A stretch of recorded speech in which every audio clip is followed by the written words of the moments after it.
Not yet, huh? Well, look, I gotta lock up. Because I got something to see upstairs.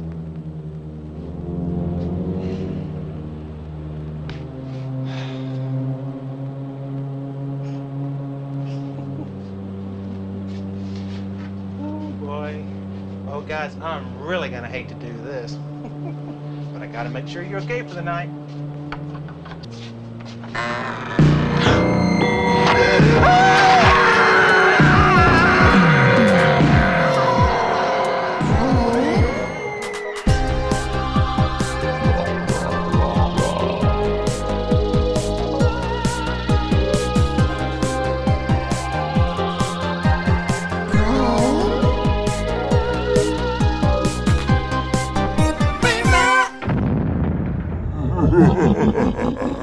What's up, rotters, and welcome back to Brainrot, the podcast that takes a deep dive into the best and worst horror films of the 80s and 90s. I'm Stevie, your VHS veteran. I hope you're all having a wonderful October so far and getting in the spirit and watching some freaky treats. Speaking of treats, tickets are now on sale for a special screening Brainrot is involved in November at the BFI. As part of the incredible In Dreams or Monsters season, myself and Mike Munzer will be joining Anna Bogatskaya for a special secret movie screening for which we will be providing a live commentary. You won't want to miss this. It's going to be insanely fun, and the movie is an absolute classic trash-to-piece. So if you want to come and hang out with us and join the merriment, just go to bfi.org.uk and head to the In Dreams or Monsters section and you'll find all the info there. And now a Patreon update. Next week, Cody Jameson Strand will be returning and we continue working through the Ghoulies franchise by taking a look at the wonderful Ghoulies 2 from 1987. Possibly a rare sequel that's better than the original? ? And also very soon, Zoran Gavojic will be returning to discuss Waxwork 2 Lost in Time. Also, this is exciting, for members of the Cellar Dweller tier on Patreon, I'm organising a Discord live watch-along. Access to the Discord messenger is only available through this tier, and we are going to vote for a film and then discuss it live with each other while we watch it. I'm very excited about it, and it should be a hoot. So if you want to hear all of the above and join the watch-along, as usual, just head to patreon.com/Stevie's Brainrot or click the link in the show notes. This week, we are looking at Buddy Cooper's 1984 slasher, The Mutilator. There's so much to like about this film, but also so much crap to sift through and discuss. And here to discuss it with me is one of my best friends in the world, casting director Chandra Ruegg. She's worked on countless incredible projects, and in the genre world was part of the casting for Prano Bailey Bond's CENSOR and the upcoming Tim Burton series Wednesday, which is coming to Netflix this November. Chandra Ruegg, welcome. Thank you for having me. You're very welcome. Well, you did beg me. Oh, I didn't realise you were going to share this. No. I mean, you didn't beg me. No, it was always the plan to have you on, but you suggested it, and I thought, oh, that's a really good idea. Actually, yeah, season 3 this is, isn't it? It sure is. Yeah. Oh right, it was like, are you coming for me there? I am coming for you. Yeah. How long have I known you? Well, let's talk about that actually, because you are my oldest friend. I am. In both ways, because you are older than me. All right, 6 weeks older. Yeah, still, it's significant. But we have known each other since we were 9? Yeah, 9. 9 years freaking old. years. We're not going to say how old we are on this. No, sure. No, yeah, it's on the very internet, ambiguous. but still. Very ambiguous. Like, we're 6 weeks apart, and we've known each other since we were 9. Somehow work it out. Wonderful. How are you? Oh, I am good, thank you. Yeah. Good. I'm really interested to talk to you because obviously now you've moved into casting. You used to do the acting, and it's a really interesting time casting-wise, I think, especially in horror. And I'd love to ask a few things. Well, first of all, you have worked on a couple of genre films because you were involved in, you helped with the casting of CENSOR. Yes. Yes. Mm-hmm. We've had Prano on here. Mm-hmm. And also the new Tim Burton Wednesday, is it called? Yes, that's correct. So Wednesday's coming out in November. Mm-hmm. I think it coincides with Thanksgiving in the States. So I'm very excited about that. Obviously, Tim Burton is Well, he's not a horror director. He's definitely genre. When you think of like, it's just his aesthetic is all that black gnarled thorns and stuff. You know, when you think of his stuff like Nightmare Before Christmas and Edward Scissorhands and all that, you know, that's definitely in the horror realm. Yeah, totally. And he's got such a clear vision, and it was so interesting working with him. I mean, it was a complete dream working with him. I never sort of foresaw that in my life, you could say, or so early on in my casting career. And just seeing how his mind works, and he just knows immediately who he likes. Right. I don't know, it's just like instinctive with him, and I'm really excited for Wednesday. I think it's going to be really fun. It's Jenny Ortega, is it? Yes. Yeah. She's awesome. Have you seen the new Scream? I have seen the new Scream, yes. And That's she's interesting. in it. Yeah, of course. I always think of you around Scream because when we were at school together, do you remember me being a horror nut? Like, was I an open horror nut at school? I don't know if you were an open... No, I think you were, I was. actually, yeah. I mean, I do love the screams and the slashers, and I know that they're a different kind of genre of horror, but... Yeah, no, you were quite open about it, I think. Yeah. I remember because when we were at school, we were at the ripe age when it was the second slasher boom of the 90s. So it was Scream, and I Know What You Did Last Summer, and Urban Legend, and Valentine, and all those films. And it was such a buzz at school. I remember I was given a boy called Craig, who was the year above us.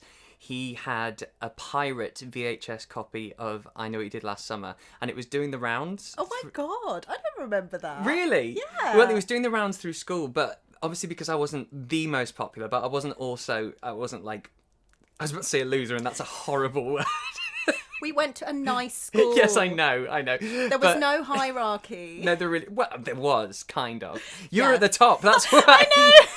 That's why you say there's no hierarchy. When you're at the top of the pecking order, you don't realise. Oh, man. It's true, though. But that VHS eventually did the rounds, and it got to me. But by the time it got to me, because it was a sort of copied pirate copy, it was unwatchable. It was just static and bit of soundtrack, and I just pretended that I'd properly seen it. So I came into school going, oh my God, it's the best thing ever, knowing that the next person that has it won't be able to properly watch it, and I didn't get to, but I had to fake it. But I loved that era. Like, it felt like even if you were into horror or not, everyone during that time, everyone was talking about those films, Scream and stuff, and Scream was so influential. What did you think of the new one? I don't know. Did I love it? I don't think I did. I found it a little... I actually can't remember it, which says a lot, right? Yeah. It really says a lot. I'm trying to bullshit my way through this when you're like, what did you think of the new Scream? I'm like, I cannot remember it. I'm quite similar. I only saw it once at the cinema, and I liked it. I wasn't disappointed. I think I just wasn't surprised as much as I wanted to be. I wasn't excited as much as I wanted to be. But I need to give it another look. I think I'd built it up so much that I had certain ideas in mind that didn't come to fruition, and so therefore it was a weird experience for me. But I need to check it out again. Yeah, because I was excited about it, and I remember we watched Scream. Was it like in one of the lockdowns? Yeah, it was last year. It's been the one last year. Yeah, yeah, and I hadn't seen Faculty, it. did we watch as well? Oh my God, yes, I love The Faculty. Yeah. I mean, it's all Kevin Williamson Yeah. writing, isn't it? Yeah, and I still think Scream stands the test of time. It's so brilliant. The opening sequence, is fucking amazing. Isn't it? It's masterful. Yeah. Yeah, I really miss Wes Craven. Horror, though, itself, obviously it's gone through many sort of forms, and its respect has gone up and down. But it feels like we're in a place at the moment, coming off the back of things like The Babadook and Get Out, and there's a horrible phrase they use, which is elevated horror or post-horror, which we don't like because it feels really reductive, and it feels like they're trying to separate it from being horror as a whole. But this wave of sort of allegorical horror, do you think, from a casting perspective, it's respectable again to be in horror? Because for a long time it was trash, and it feels like big people want to do it now. Yes, I definitely think so. I know you've mentioned The Babadook, and I haven't seen it, but obviously Babadook. No, what? What's it called? Oh, please, it's called The Babadook from now on. The Babadook. You think this book is bad? That's a badder book. What's it called? Say The Babadook. Babadook. Fantastic. Oh God, it's my malapropism. Very good. Essie Davis is in that, an actress called Essie Davis, right? She's an extraordinary actress. Right. So I sort of feel like, you've got these brilliant, strong actors choosing these horror films because the scripts are so good. Toni Collette, obviously. Oh my God, in Hereditary. Yeah. And that then, was Oscar worthy. Yeah, exactly. And then Florence Pugh in Midsummer. Like, these are fucking great actresses doing these projects because they've got fucking weight to them. Do you know what I mean?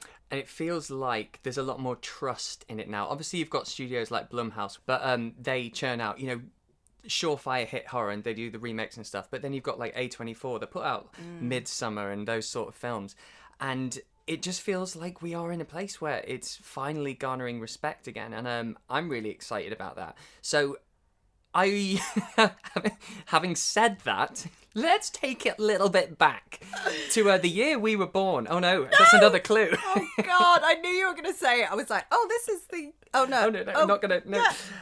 Yeah. So 1980 something. We have a little film. This is actually, no, I have to say, it's 1984 because this is well into that slasher boom that was started by Halloween and Friday the 13th. And so 1984, this is, 6 years after Halloween. And obviously it's a pretty typical 80s slasher. Before we get into it, what were your general thoughts? What were your general takeaways? I mean, I laughed initially at bits. I mean, my general takeaway was that it was awful. Fair. And I sort of hate that I have to say this, but I thought the acting was dreadful. But what I did do is check on IMDb, and none of them are actors anymore. Yes. Because I didn't want to be the person in casting, like slating off the acting, and then I'm like, shit, they're still acting. They've not done anything since, or like one other film since. So it's okay for me to say I'm not being a bitch. But the acting was awful. Yes. It's funny because I do that. Obviously, doing this podcast, I'm also still an actor, and so I have to check before I slag off directors and things like that. I'm like, hang on, are they still working? Because if so, I don't really want to. Because say I forget, and then in 10 years I work with the director, and then this, cancel culture, this gets pulled out, and it's like, hang on, you said he was a worthless. Yeah. So that was the thing I took away from it. Sure. That was how I felt. Fine. Yeah. Speechless. So how would you describe it? What's a synopsis for the people who may not have seen it? Okay, so the synopsis is: a group of idle teenagers find themselves at a loose end for fall break. When an opportunity to go to a beach house comes about, little do they know the danger that awaits them, and one of them must face the consequences of an incident from the past. Oh, that I want to see that film. Do you know what? I'm fucking selling it. After I wrote that, I was like, this sounds so good. Yes, that should be your side hustle. Convincing people films are good when they're not. Yeah, that is it. But that sounds structured. That sounds thought through. No, I know. But it's not the case. Yeah. So as you mentioned, did it come up with the title Fall Break? No, but then interestingly, obviously it starts and then you have the music bit, and then the title came up as Fall Break within the film. Yeah. Right, yeah. But not when I bought it on the streaming channel I bought it on. It was the... It's all right. You can name them. Oh, okay. I just don't know. No, this isn't GMTV. You can name brands. We're not going to get sponsored by them. Okay. Yeah. So it was originally Fall Break, and then when it was released, they changed it to the Mutilator. But they'd already edited it and thought, oh fuck it, I'm not going to go back and change that. So the opening. What do you think of the opening? Because it's this young guy Ed. This is in the past, and he puts up a sign on his dad's gun closet saying, "Happy birthday, all cleaned by me." But his big mistake, Chandra, is he's put up the sign before he started the job. And if I've learned anything, don't do things like that. Don't count your chickens before they've hatched. And don't say, it'll be submitted by the end of the day when you haven't started it. I've learned that you just do the job and then say you've done it. Don't preempt that. What did you think of this, though, this horrible sort of accident? Well, the thing is, I quite liked, like, initially I was like, ooh, synth music.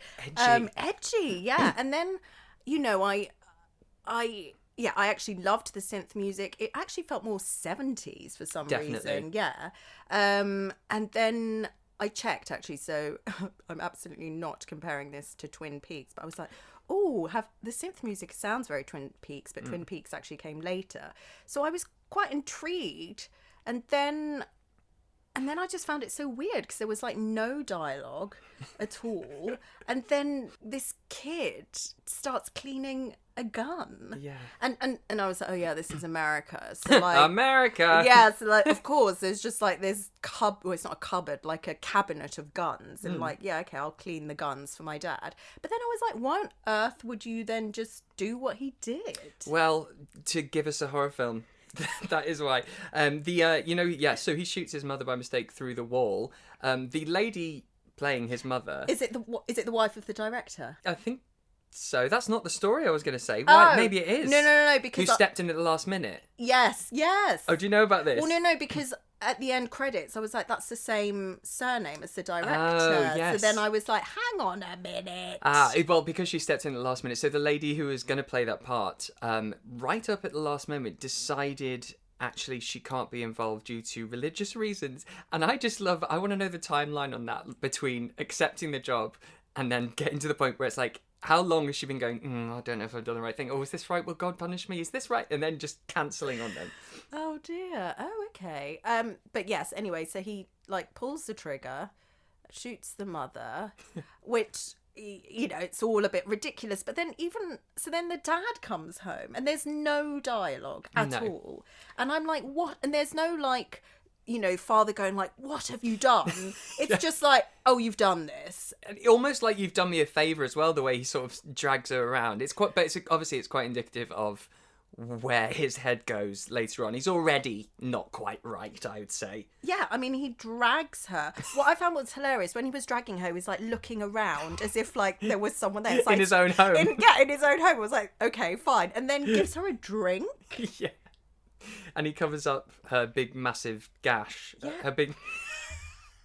Why are you such a child? Why did that make you laugh? Because I said big gash. She was bleeding from the gash. Yeah. No. Can't say that. Come on. No, so, sorry. So, yes, so he drags her. Yes.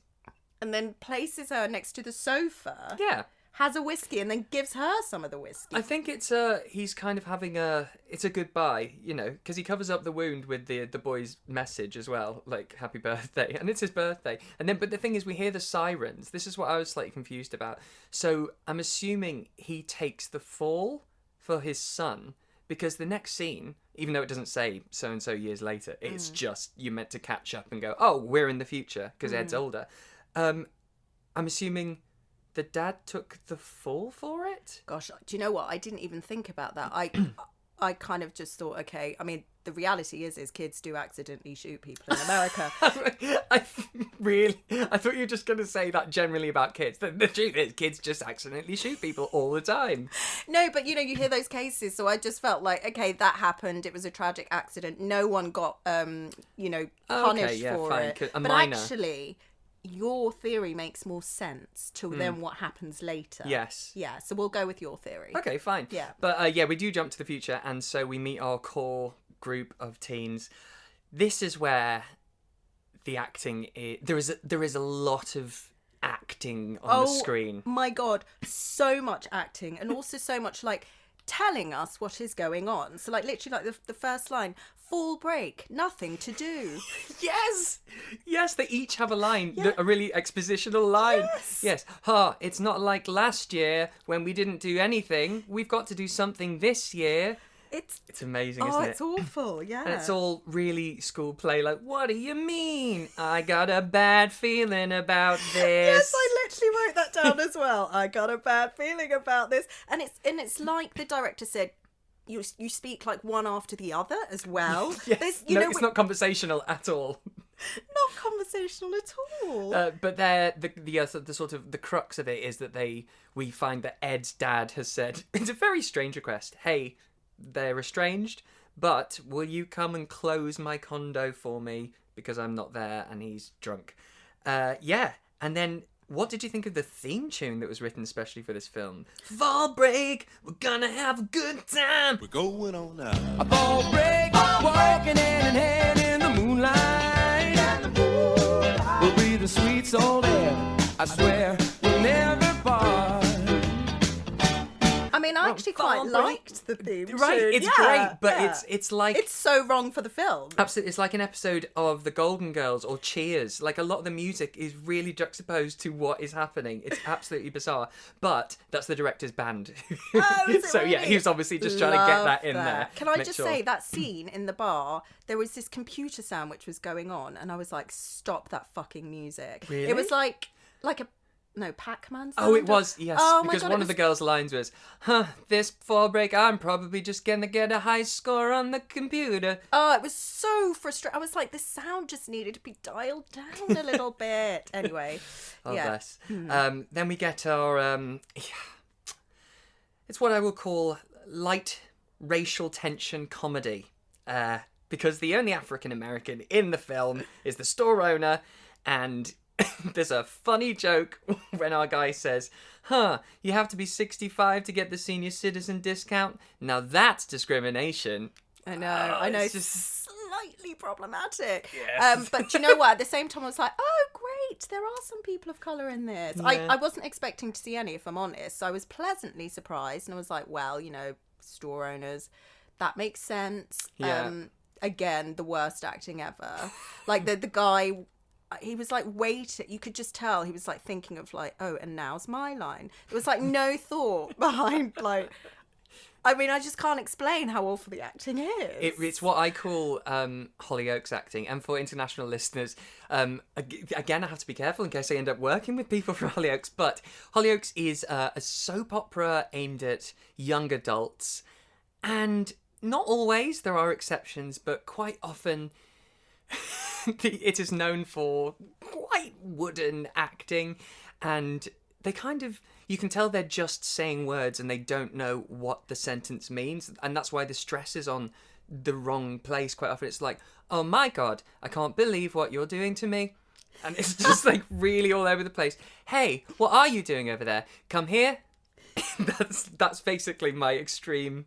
That was really extreme, but I completely get that you're trying to demonstrate how awful the acting was throughout this film. Yeah, So, yeah, exactly. yeah. What I didn't like very much is once they got to the cabin and they're looking around at all the stuff on the walls and things, there's a framed picture of a dude who has been slashed up by a jet ski.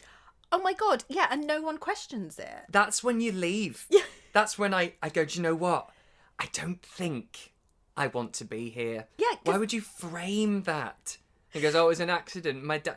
And an accident. You caused someone traumatic bodily harm and you took a picture and framed it. That's out time for me. That is, but also like we just don't know at all the relationship between Ed and his father. I mean, I guess, yes, you could say it's strange, but it's just, it's all so bizarre, isn't it? I know. It's just, it is bonkers. It's very plot light. Like they know they want to do a scary slasher and they want to get to the kills, but everything leading up to it is just, it makes no sense and it's just completely unanswered.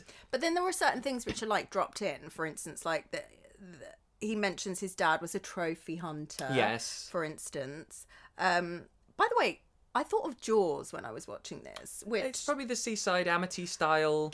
also the music of dun, Oh dun, my God, the actual Jaws theme, you mean? Yes! Every time Yes! there was some sort of menace. Yeah, but or also, maniac. you know when he gets the shark skeleton Yes. and then he doesn't do dun dun dun dun, he sort of goes bum bum bum bum. He does it the opposite way around, the cadence is all wrong. And I was like, I think you're trying to do Jaws, but maybe you didn't get clearance for it. But that's the weird thing. So if they're within the sort of the diegetic moment where he's doing the Jaws theme but isn't allowed to do the Jaws theme, but then they went ahead and absolutely used the Jaws theme whenever they're near the water. It goes dun. Yes. Duh, duh. So it just made zero sense. I guess on the day they were worried about it, and then in post they were like, "Oh, just fucking put it on." Yeah, that's a good idea. Yes, that's probably what it was actually. Yeah. So. Yeah, but there's also a lot. It's intercut with the dad, and we don't know where he is or what's going on. He's just sleeping and cradling weapon. Oh yeah, the battle axe. There's this thing of like the battle axe It's is missing. and so you're like, okay, you're like drip. Well, you're not drip feeding at all, but you're like giving us all these clues. Well, yeah, there's a lot of what we call foreshadowing, isn't there? Because there's these lines like, "Hey, look at this spike on the wall. That's so sharp." And then, does it have to be that sharp? And, oh, hey, look at this metal fishing weight. I sure wouldn't like to get hit in the head with that. Yeah. Like, all right, guys. I think I know what you're doing here. Thank you.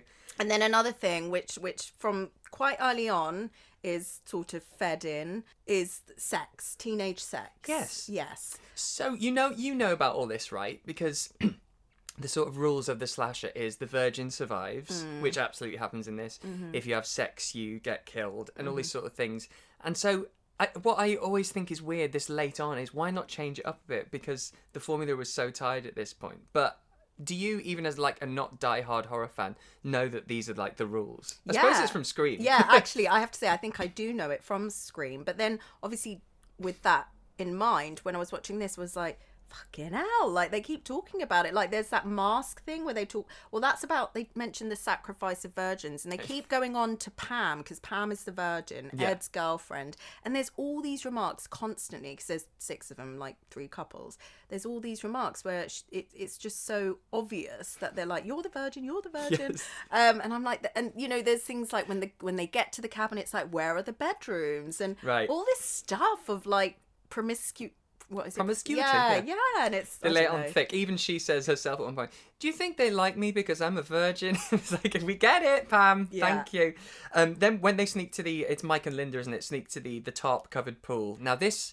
Oh god, I love this section so much. First of all, the romantic music, the softcore music, and the Jaws theme again. Yes, I know, ridiculous. I mean, Mike is the worst actor of the lot. And, you know, he just, you know, I said this before we started recording, but like even when he's just standing in a room, he doesn't know how to stand. Like he's so uncomfortable in himself. And there's this scene in the pool where they're just like playing, and he's so self-conscious about playing. I'm just like, just fucking play. Don't think about playing in a pool. Don't act like you're playing, yeah, just do play. it. But yeah, so why do they say, hey, where'd everybody go? I know, because they've left on their own. Yeah, it I'm so confused. Yeah. I thought that. But this is what a moment. So Linda's death. So she's floating in the pool and hands come up through the pool over her face and pull her under. Somehow she didn't see the massive man in the pool. And Mike somehow didn't see the massive man dragging his girlfriend's body out of the pool, who was also in it. Yeah, I mean, because they play tag, and I'm like, how big is this pool? I know there's the comment about it being cloudy. Yes. Because there's like extra chlorine in it. And but they actually poured milk into it as well to film it. they? They poured milk into the pool to make it look cloudy. And I read somewhere that the owners weren't very happy about that, which you can imagine. It's milk. Disgusting. But also, like, of course she's naked, you know, they're like, yeah, let's get her naked and then kill the girl when she's naked. And there's this beautiful shot of her lying, and then you've got her breasts, and then suddenly this thing comes from underneath her and drags her down. But it's like the fear, you know, that irrational fear of something opening in the bottom of a pool. Yes. Yeah. Well, especially when you're on your own, or there's only 2 of you in a pool. I've always had that. I've always had that. Is it from a film? And maybe it's a James Bond. Yes, the sharks. Yes. Coming through the little lights, the portholes. I have that. And when I used to be in a pool by myself, I'd actually do the Jaws theme. What? What do you mean? I'd just sing the Jaws theme in a pool. I don't know. I'd be like, I have to get to the end of, like, one end to the other before, I don't know, the climax of the Jaws. Yeah, to freak myself out. Well, they did the same thing, and they put the Jaws theme in as well. But it's just ridiculous. Like, the fact that they didn't see him get in, and I love that he did undress as well to get in, this killer. So I'm not saying that she deserved it, but this could have been avoided, is what I'm saying. Oh, that's a bit harsh. I mean, I don't know where he was hiding. It's like, can he hold his breath? Right. Was he just like under the water for ages, and it was so cloudy, and he's just got like super I don't know, big lungs or something. I don't know. Apparently, originally, it was meant to be like a harpoon comes through her from underneath, but they just couldn't make it work. Oh, and so at the last minute, they were like, just pull her with your hands. Oh, see, the harpoon would have made more sense, to be honest. Yeah. No, I get that. But so Mike follows her trail of clothes. Thinks it's a game, a sexy game. Of course. Yes. And he's going, ho, ho, ho, I see. I know what you're doing.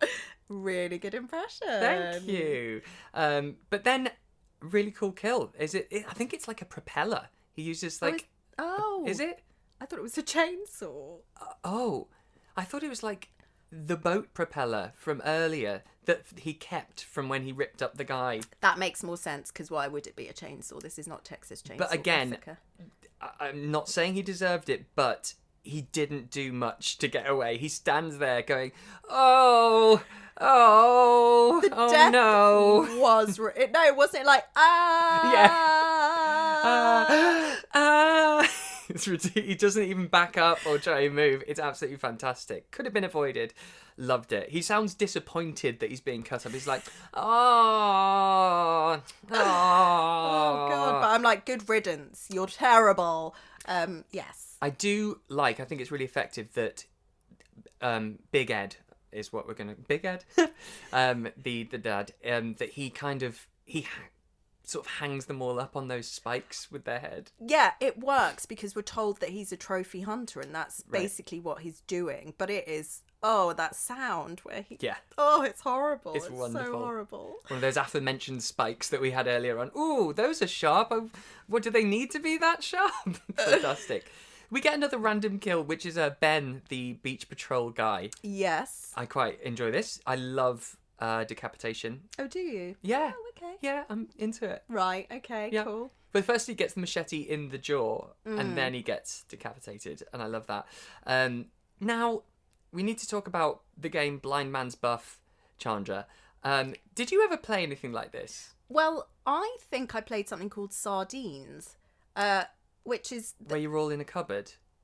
Yeah, where like I played this a few years ago, and you're in a house, and then you have to find people, and then you hide with them. That's it. Yeah. I think an Inside Number 9 episode is called Sardines, and it does that. Yes, or there was the one that I remembered is where you fumble around in the dark. This is when you're a kid, and when you bump into someone, you have to like snog them or fumble them. Did you ever?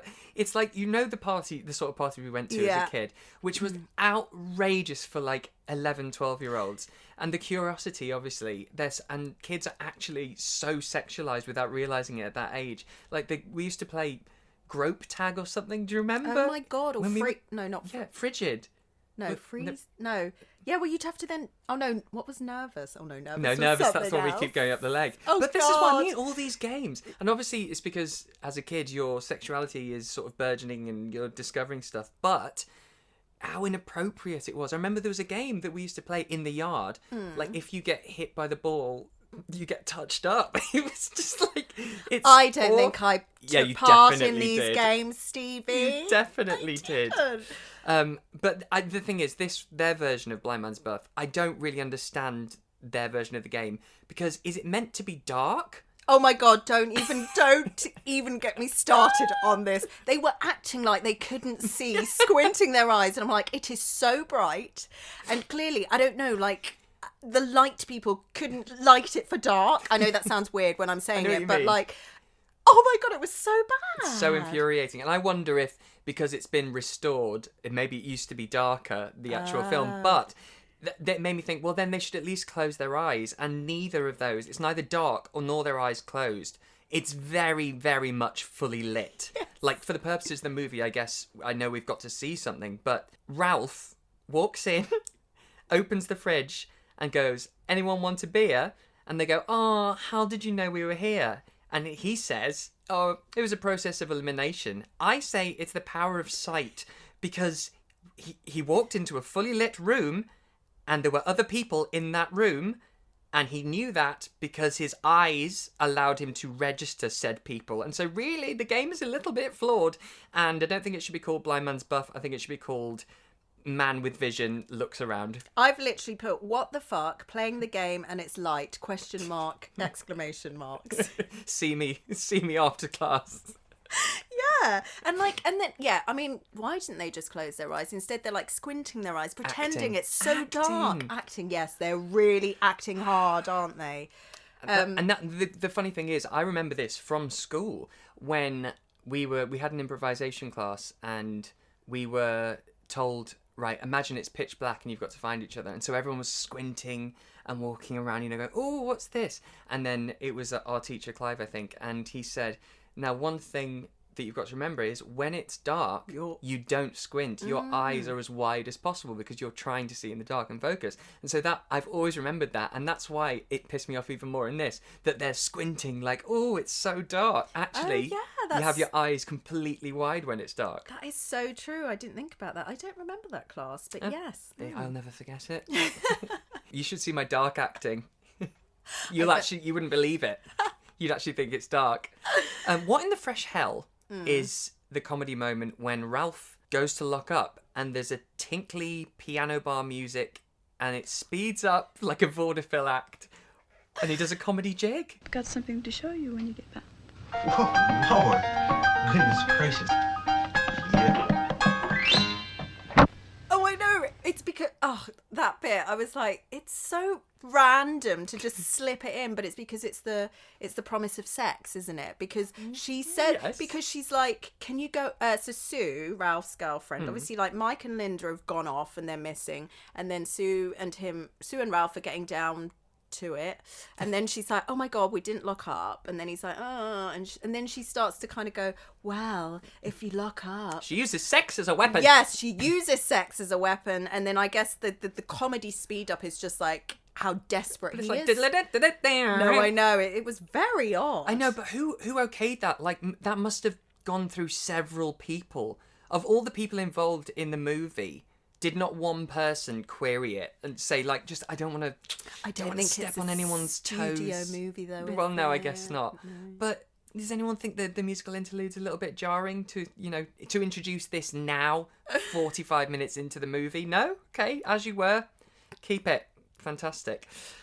What happens then? I think Ralph... Oh, so Ralph goes... He stumbles across Big Ed's hiding place. Yes, he does. And then also in the other room, you've got Pam and Ed, and then there's definitely like more comments again about the fact that, she's a virgin. In fact, there's really I don't know why, it just really bloody annoys me. Like, there's bits where, there's a bit earlier on in the beach where she's like, oh, if I don't sleep with you, will you not like me? Yeah. And you're like, this is so... 80s sexual politics, isn't it? 80s sexual politics. And then there's a bit in the bedroom with Ed and Pam where he's like, oh, I thought this place would loosen you up. And I'm like, that Jesus, bit, yes. Just let her have her virginity. Do you know what I mean? Like, get off her vagina, for God's sake. But anyway, yes, so Ralph goes down and then goes to the garage. Oh, I love it. The pitchfork. It is pretty good. I mean, brutal. Yeah. Yeah, but it's and a it's the good fact that he's death. stuck to the door with it through his neck, and he closes the door. I love it. Yeah. And then it's just Sue, Pam, and Ed left, and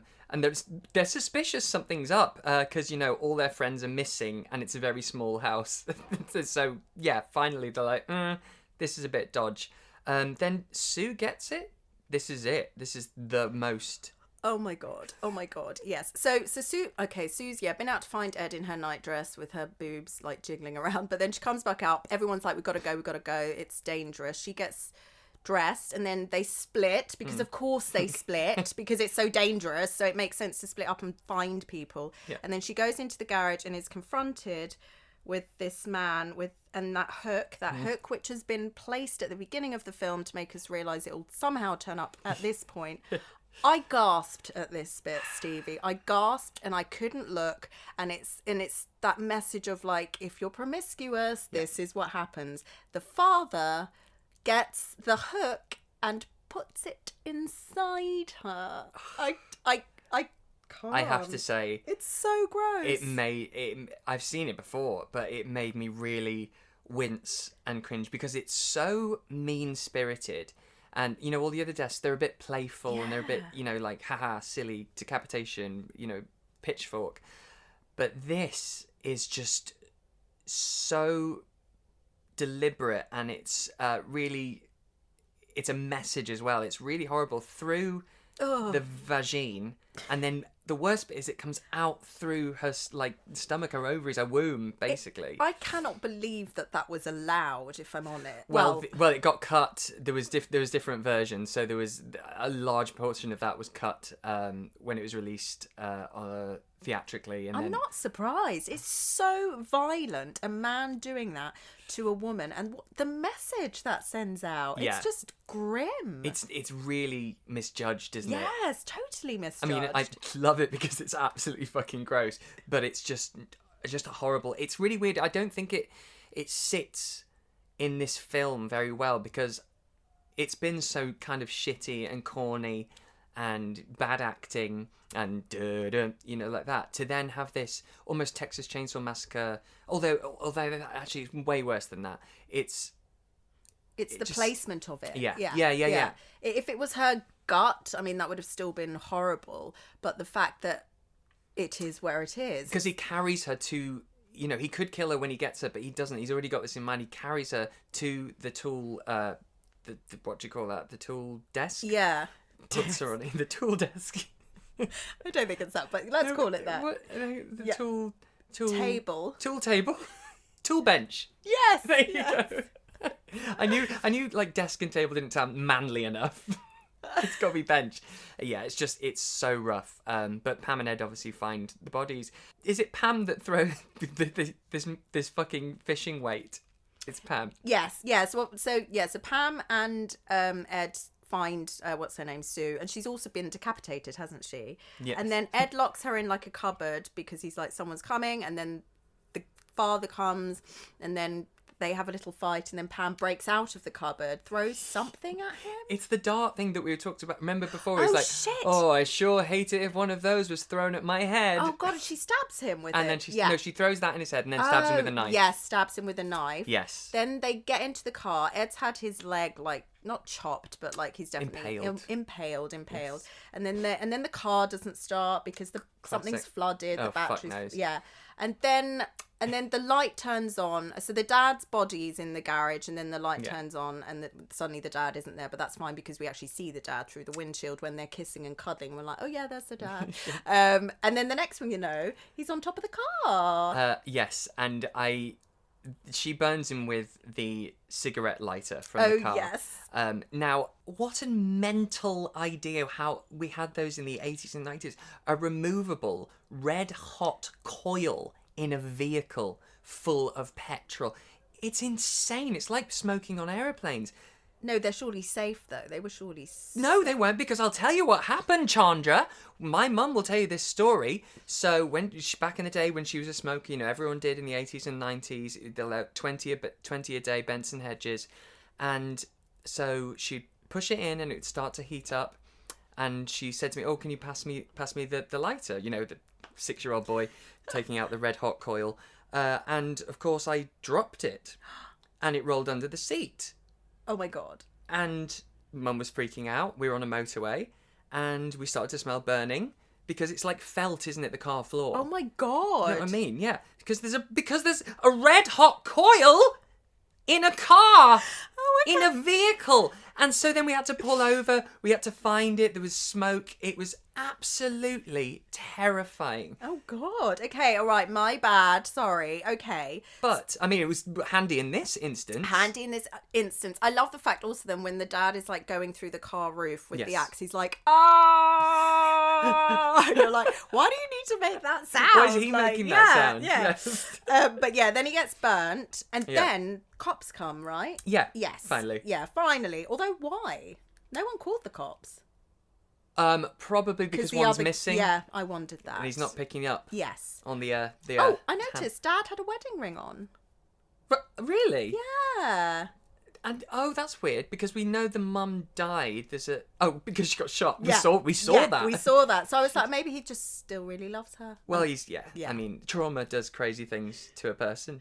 But I love that he gets chopped in half. And then probably one of my favourite little sequences in horror is his dismembered body coming back for one last fuck you, one last hurrah, and chops the policeman's leg off. It's amazing. It's ridiculous. He's like he's not decapitated, he's chopped in half, and he still has the strength to kill someone else.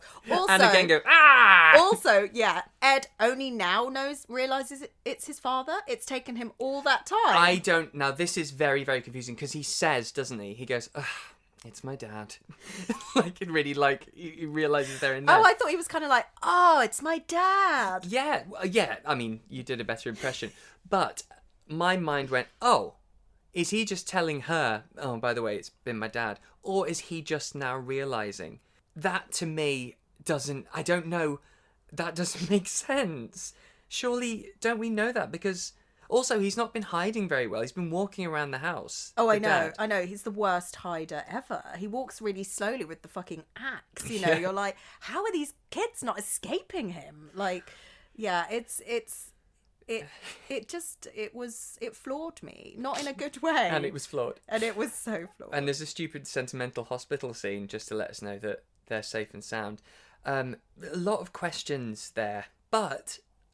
I really enjoy it. I think I enjoy the last 20 minutes.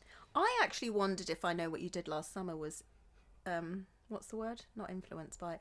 But more because of just the hook, the fishing. Because isn't the killer in I Know What You Did Last Summer? Yeah, he's got the hook. Yeah. But also so is Candyman. Oh, yeah, okay. Texas Chainsaw Massacre. Forget that idea. Forget. No. It's cyclical. They all use the same shit. Do you have any final thoughts on The Mutilator?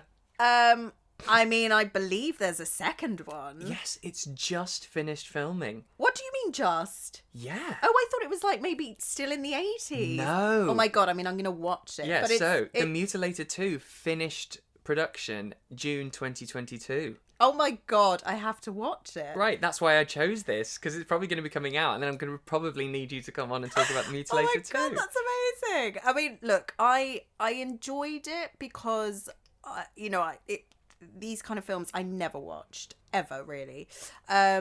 I sort of loved the 70s vibe, more 70s than 80s, although the 80s synth. Like, the actress who dies first, she had a whole Farrah Fawcett haircut. She was gorgeous. She was beautiful. She just wasn't a very good actress. So I thought, initially I thought this could be really fun. And then it did what it did.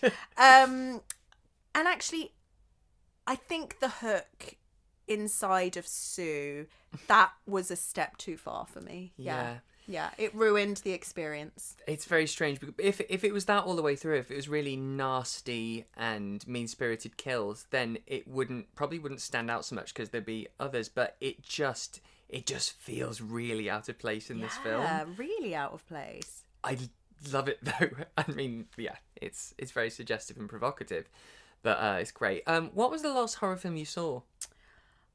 Bodies. Oh, is that a horror? I guess so. Yeah. I loved it. I don't think you liked it as much as I did. No, I just don't think. I'm just not part of that demographic anymore, which is fine because I'm much older than what it's aimed at. So I do appreciate it for what it is and what it's doing, and the updated. The fact that they're using their cell phones as light is cool. I guessed the twist, unfortunately. Oh, you see, I didn't because I never guessed twists. I'm quite dumb like that. But I just thought it was such a good... oh, God, what's the word? It just really showed what that generation is like, they're like using their lights as phones because everyone is obsessed with their phones. Yeah. And it was so, like the whole... using phrases that we use all the time at the moment, like gaslighting, calling people narcissists. We all love to put labels on each other, and we all think we are so clued up on these things, right. So I thought that was really smart. I sort of loved it. Yeah, it's really interesting when those words come into the social conscious, isn't it? Because they get just overused, and like gaslighting, which is a really specific sort of description for a certain way of using someone in a certain action, and it's just like it's coming off everyone's tongue right now. Totally. Just flippantly, like, oh God, shut up, don't gaslight me. And it's like, oh no, that's not what it means. And I think, and look, I sometimes think I probably label people and go, oh yeah, they're a narcissist, and actually it's like, I'm not a therapist, or right. We just use these terms and throw them around because they're just out there. Yeah. And that's what I thought the film did really, really well.